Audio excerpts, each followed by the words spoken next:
Hello दोस्तों, स्वागत है आपका आपके अपने चैनल एग्ज़ाम हंटर में। दोस्तों, वन रिपोर्ट की इस सीरीज़ में आज हम पढ़ेंगे कार्बन स्टॉक के बारे में। भारत के जंगलों में कितना कार्बन स्टॉक है उसके बारे में पढ़ेंगे। तो हम देख लेते हैं कि आज इस कार्बन स्टॉक में कौन कौन से टॉपिक को हम कवर करने वाले हैं। तो दोस्तों, हम सबसे पहले इसमें जो है बेसिक जानकारी लेंगे कार्बन के बारे में, यानी कि कार्बन का परिचय थोड़ा सा जानेंगे। उसके बाद दूसरा जो हमारा टॉपिक रहेगा कार्बन स्टॉक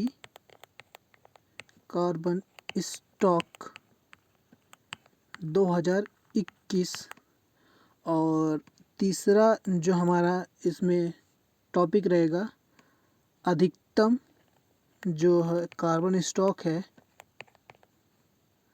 कार्बन स्टॉक किन राज्यों में है, इसे हम देखेंगे। और जो हमारा चौथा बिंदु रहेगा कि जो विभिन्न प्रकार के वन होते हैं,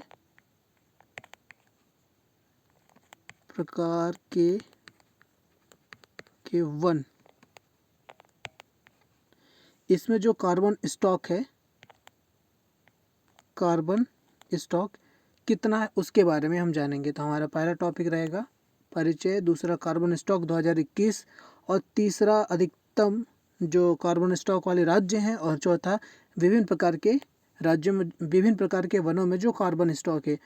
दोस्तों, ये जो चैप्टर है भारत के जंगलों में कार्बन स्टॉक काफ़ी इम्पोर्टेंट है दोस्तों, इसे हमें याद रखना है और इसे हमें ध्यान से भी पढ़ना है।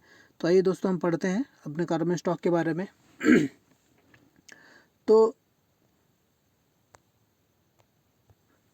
कार्बन क्या होता है, पहले तो ये जानिए दोस्तों। कार्बन एक तत्व है जो कि सभी जीवित प्राणियों में ये पाया जाता है।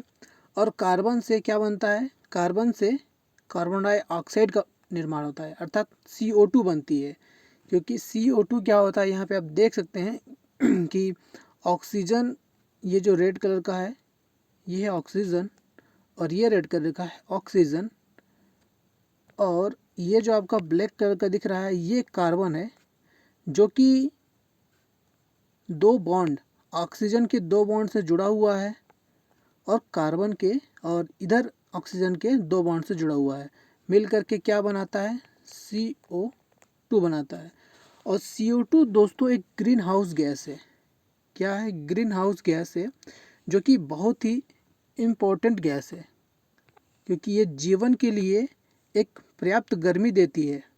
अर्थात ये यूँ समझिए कि अगर कार्बन डाइऑक्साइड की मात्रा अधिक हो जाती है, यानी ग्रीन हाउस गैसों की मात्रा अधिक हो जाती है, तो जीवन बहुत ही कठिन हो जाएगा, जीवन असंभव हो जाएगा, क्योंकि बहुत ज़्यादा गर्मी पड़ेगी। अर्थात जो प्रकाश की किरणें जो हमारी पृथ्वी पर आती है, सौर विकिरणें, वो पार्थिव विकिरण के रूप में वापस भी जाती हैं। अर्थात जब वो वापस आती हैं तो अगर कार्बन डाइऑक्साइड की मात्रा अगर ज़्यादा होती है, तो वो जो सौरिक विकिरणें हैं उनके बढ़ने की वजह से वो स्टोर, कार्बन का सबसे बड़ा गुण है कि कार्बन क्या करती है, स्टोर करके रख लेती है, उन्हें कहीं जाने नहीं देती है। तो जो गर्मी है वो इतनी ज़्यादा हो जाएगी जहाँ पे जीवन असंभव होगा, बहुत ही कठिन हो जाएगा। और यही जस्ट अगर कार्बन ये क्या करेगी कि अगर सौरिक विकिरणें जो कि पृथ्वी पर आती हैं तो वापस भी जाती हैं, जो कि पार्थिव विकिरण के रूप में वापस जाती हैं। तो मान लीजिए अगर CO2 कम है, अर्थात ग्रीन हाउस गैसें अगर कम है, तो क्या होगा, तो जो रात का समय है पार्थिव विकिरण के रूप में वापस वो किरणें वापस जाती हैं, तो दिन का जो रात का समय है, रात क्या हो जाएगी, बहुत ही ज़्यादा ठंडी हो जाएगी। इतनी ज़्यादा ठंडी हो जाएगी कि यहाँ पे भी क्या होगा, जीवन असंभव हो जाएगा दोस्तों। इसलिए जो कार्बन है ये पर्याप्त गर्मी बनाए रखती है, अर्थात पर्याप्त गर्मी देती है, जिसकी वजह से क्या होता है कि पृथ्वी पर एक जीवन संभव है।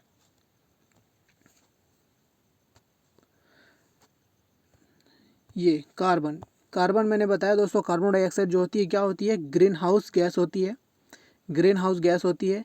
और अगर ग्रीन हाउस गैस क्या होती है, अधिक हो जाती है, ग्रीन हाउस गैस अधिक हो जाती है तो सतह का औसत तापमान क्या हो जाएगा, बढ़ जाएगा दोस्तों। तापमान में वृद्धि हो जाएगी जिससे कि जीवन क्या हो जाएगा दोस्तों, कठिन हो जाएगा।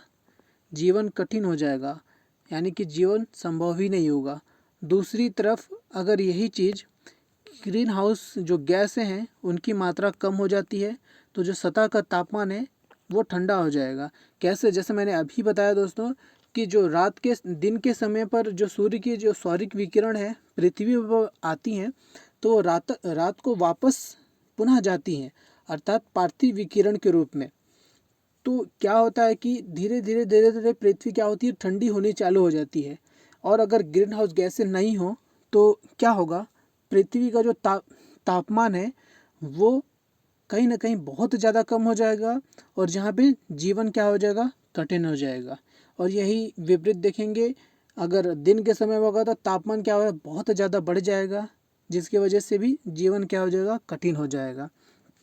इसलिए जो एक संतुलन की स्थिति होती है, ये जो कार्बन डाइऑक्साइड है अर्थात ग्रीन हाउस गैसें हैं वो एक संतुलन की स्थिति प्रदान करती हैं ताकि भूमि पर एक जो स्थिति है वो बनी रहे अच्छी। और इनमें भूमि पर स्थित वन जो है इसमें महत्वपूर्ण भूमिका निभाते हैं। कार्बन स्टॉक जो पेड़ करते हैं वो अपनी एक महत्वपूर्ण भूमिका निभाते हैं इनके स्टॉक करने में। तो हम दोस्तों ये देखते हैं कि इसमें जो वनावरण ये जो 2030 तक वन एवं वनावरण द्वारा ये जो एक गोल है सरकार का कि 2030 तक वन एवं वनावरण द्वारा 2.5 से 3.0 बिलियन टन कार्बन डाइऑक्साइड का अतिरिक्त सिंक सृजित करने का लक्ष्य भारत सरकार रखा गया है। अर्थात इसके कहने का मतलब क्या है कि कार्बन सिंक का मतलब क्या होता है दोस्तों, सोखना। अर्थात वातावरण में से ये जो कार्बन है इसे सोख करके अपने पास स्टोर करती है। कौन, जो हमारी कार्बन है, जो हमारे वन है वो। तो इसलिए इन्हें कार्बन सिंक के नाम से जाना जाता है। और 2030 तक जो भारत सरकार का लक्ष्य है 2030 तक, इसे याद रखिएगा दोस्तों, ये वेरी इंपॉर्टेंट है। 2030 तक कितने बिलियन, 2.5 से 3 बिलियन कार्बन टन है जो 2030 तक जो भारत के वातावरण है यहाँ से भारत के वायुमंडल से इन्हें कम करना है 2030 तक। और जो हमारा कार्बन स्टॉक है 2021 की स्थिति में, इसे हम देख लेते हैं। कार्बन स्टॉक 2021 की स्थिति में, तो वर्ष 2021 के लिए कार्बन स्टॉक कितना है दोस्तों, इसे याद रखिएगा, 7,204 मिलियन टन है। 7,204 मिलियन टन आकलन किया गया है। इसमें कार्बन स्टॉक की वार्षिक वृद्धि कितनी है, 39.7 मिलियन टन है दोस्तों। और अगर हम इसे पिछले आकलन की तुलना में ये कितना हो जाएगा, यानी कि 79.4 मिलियन टन। अर्थात 2021 में जो कार्बन स्टॉक में वृद्धि हुई है 79.4 मिलियन टन हुई है वार्षिक वृद्धि। यानी कि ये जो रिपोर्ट होती है एक वर्ष में दो वर्ष में एक बार प्रकाशित होती है। तो प्रथम वर्ष में जो कार्बन स्टॉक है ये वार्षिक वृद्धि है 39.7।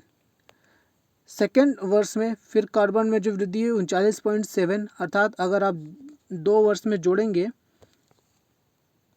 जोड़ेंगे यानी कि 39.7 प्लस 39.7, तो ये आपको 79.4 आपको मिलेगा।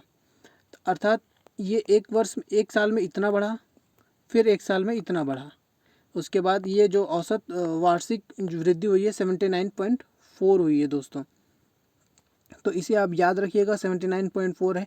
कार्बन स्टॉक प्रतिशत में देखा जाए कि किन किन चीज़ों में जो कार्बन है, कार्बन सिंक तो जंगल तो होते ही हैं दोस्तों, इसके अलावा भी बहुत सारी चीज़ें जैसे कि भूमि हो गई है ना, भूमि के ऊपर जैव भार हो गए, भूमि के नीचे जो जैव भार होते हैं वो हो गया। इसके अलावा कर्कट होते हैं, इसके अलावा मृत जो काष्ठ होते हैं, ये सभी कार्बन सिंक की श्रेणी में गिने जाते हैं। तो यहाँ पे हम देखेंगे दोस्तों कार्बन स्टॉक की मात्रा सबसे अधिक किस में है। तो यहाँ पे आप देख सकते हैं मृदा में सबसे अधिक कार्बन स्टॉक रहता है। उसके बाद है भूमि के ऊपर जैव भार, उसके अंदर रहता है। ये जैव भार वाला चैप्टर दोस्तों हम इसके नेक्स्ट बात पढ़ेंगे। भूमि के नीचे जो जैव भार रहते हैं उसके अंदर, और चौथे नंबर पे हम देखेंगे तो कर्कट आता है, और पाँचवें नंबर पे मृत कास्ट जो होते हैं वो सारी की सारी आ जाती हैं। और परसेंटेज में अगर देखेंगे तो सेम ही आते हैं दोस्तों। यहाँ पे मृदा में भी सबसे पहले नंबर पर है, भूमि के ऊपर जो बायोमास होता है जैव भार उसके अंदर, तीसरे नंबर पर जो मृदा के नीचे जैव भार होता है उसके अंदर, और चौथा कर्कट हो जाता है, और पांचवा मृत कास्ट जो होते हैं उनके अंदर होता है। तो यहाँ पे सबसे इम्पॉर्टेंट है दोस्तों, इसे आपको ज़रूरी है इसे याद रखना कि जो कार्बन स्टॉक 2021 में कितना है, 7204 है मिलियन टन है। कार्बन स्टॉक की वार्षिक वृद्धि कितनी है, 39.7 है। इसके अलावा अगर हम आकलन करें तुलना में वार्षिक तो 79.4 है, जो कि 2019 में कितना बड़ा है, 2019 की तुलना में कितना बड़ा है, 79.4। अब आगे देखते हैं दोस्तों, अधिक कार्बन स्टॉक वाले राज्य कौन कौन से हैं उसे हम देख लेते हैं। अधिक कार्बन स्टॉक वाले राज्य, तो इसमें सबसे पहले अरुणाचल प्रदेश है, दूसरा है मध्य प्रदेश है, तीसरा है छत्तीसगढ़, और चौथा है महाराष्ट्र। तो हमें याद रखना है अरुणाचल प्रदेश नंबर 1, दूसरा है मध्य प्रदेश, तीसरा है छत्तीसगढ़। 3 राज्यों को दोस्तों हमें याद रखना है। और ये दोस्तों चैप्टर जो है बहुत इंपॉर्टेंट है, इसे आप ध्यान से समझिएगा और पढ़िएगा, और इसके जो डाटा हैं उन्हें आप याद करिएगा।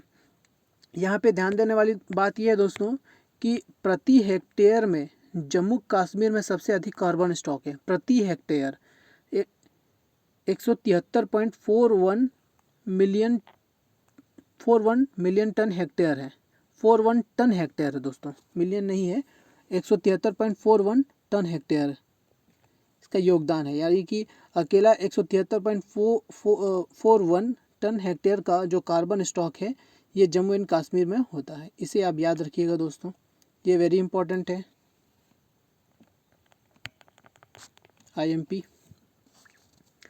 भिन्न वन प्रकार में कार्बन स्टॉक, जो अलग अलग प्रकार के वन होते हैं उनमें कार्बन स्टॉक की मात्रा कितनी है। तो सबसे पहले नंबर पर उष्णकटिबंधीय शुष्क पर्णपाती वन, इसे आपको याद रखना है दोस्तों। हो सकता है ऑप्शन में पूछ दे कि 2021 वन रिपोर्ट की में जो कार्बन स्टॉक है निम्नलिखित में से किन वनों में सर्वाधिक है, ऐसा क्वेश्चन पूछा जा सकता है। और ऑप्शन में आपको 4 ऑप्शन मिल जाएंगे। ये आपको ध्यान में रखना है कि सबसे अधिक जो भिन्न प्रकार के वन में कार्बन स्टॉक है सबसे अधिक है किसमें, उष्णकटिबंधीय शुष्क पर्णपाती वन में है। और दूसरा आपको याद रखना है कि उष्णकटिबंधीय आर्द्र पर्णपाती वन में, और तीसरा आपको याद रखना है उष्ण अर्ध सदाहरित वन में आपको देखने को मिल जाएंगे दोस्तों। यानी कि यहाँ पे 3 चीज़ फिर से रिपीट कर लेते हैं कि कार्बन स्टॉक किन जंगलों में सबसे अधिक है। तो सबसे पहला है उष्णकटिबंधीय शुष्क पर्णपाती वन जिसमें 2177 मिलियन टन है, और दूसरा जो है उष्णकटिबंधीय आर्द्र पर्णपाती वन जिसमें 1303 मिलियन टन हेक्टेयर है, और तीसरा जो है दोस्तों उष्ण अर्ध सदाहरित वन जहाँ पे 686 मिलियन टन कार्बन स्टॉक है, 686 मिलियन टन। अब हमें ध्यान में ये रखना है कि वर्ष 2011 आकलन में कार्बन स्टॉक 6663 मिलियन टन था। कितना था, 6663 मिलियन टन 2011 में जो आकलन किया गया था। और वर्तमान में जो आकलन किया गया है उसमें कितना है, 7204.0 मिलियन टन हेक्टेयर है, सॉरी 7204.0 मिलियन टन है। और इसमें जो 2011 से लेकर के 21 के बीच में जो 10 की वृद्धि हम कह सकते हैं, 10 की वृद्धि में 541 मिलियन टन की वृद्धि हुई है दोस्तों।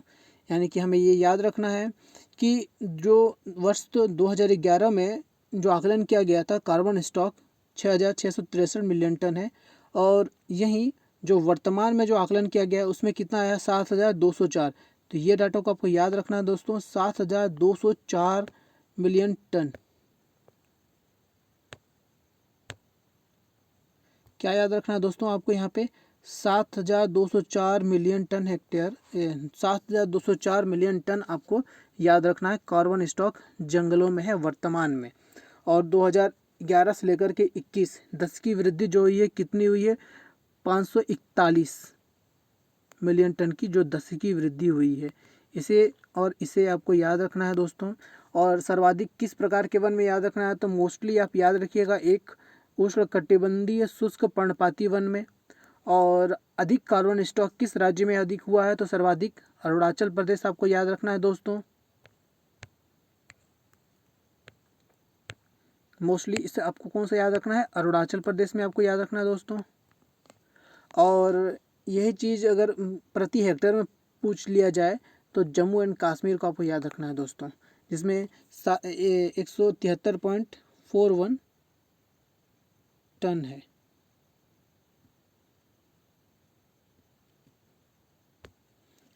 दोस्तों आज के लिए इस वीडियो में इतना ही, मिलते हैं हम अपने नेक्स्ट वीडियो में। दोस्तों अगर ये वीडियो अच्छी लगी हो तो इसे लाइक करें, शेयर करें और सब्सक्राइब करें, और अपनी बहुमूल्य प्रतिक्रिया कमेंट बॉक्स में ज़रूर दें दोस्तों। धन्यवाद दोस्तों।